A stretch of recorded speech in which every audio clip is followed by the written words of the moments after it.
సిద్దిపేట జిల్లా వ్యాప్తంగా నేడు రాఖీ పౌర్ణమి రాఖీ బంధన్ అనేది అన్నా చెల్లెల అనుబంధానికి ప్రతీక. అత్తగారింటి నుంచి ఆడపడుచులు వచ్చి తన అన్న తమ్ముళ్లకు రాఖీలు కట్టి స్వీట్లు తినిపించి వదిన మరదళ్లు ఆప్యాయంగా మాట్లాడుతూ సంతోషం వ్యక్తం చేస్తున్నారు. వివిధ గ్రామాల నుంచి ఆడపడుచులు తమ సొంత పుట్టింటికి వచ్చి తమ అన్నదమ్ములకు రాఖీలు కట్టి దీవెనలు అందిస్తున్నారు. ఈ రాఖీ పౌర్ణమి రోజు ఆడపడుచులు అన్న తమ్ముళ్లకు దీవెనలు అందించడం జరుగుతుంది. ముఖ్యంగా ఈ పండుగ విశేషం తన చెల్లి అన్నకు రాఖీ కడితే అన్నకు రక్షాబంధన్ అంటే జీవితాంతం సురక్షితంగా సుఖంగా ఉండాలని ఆడపడుచులు దీవిస్తారు. దేశవ్యాప్తంగా రాఖీ పౌర్ణమి వేడుకలు నిర్వహించుకుంటున్నారు. ప్రతి ఊర్లో పండుగ వాతావరణం నెలకొంది.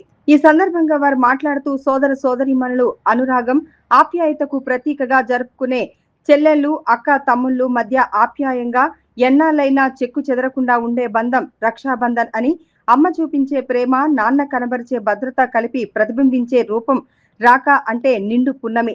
నిండు పున్నమి రోజు ధరించే రక్షకు రాఖీ అని పేరు. ఈ రక్షాబంధనంలో దాగిన 3 పోగుల దారం 3 ముడులు ఆరోగ్యం ఆయువు సంపదకు సంకేతమని అన్నారు.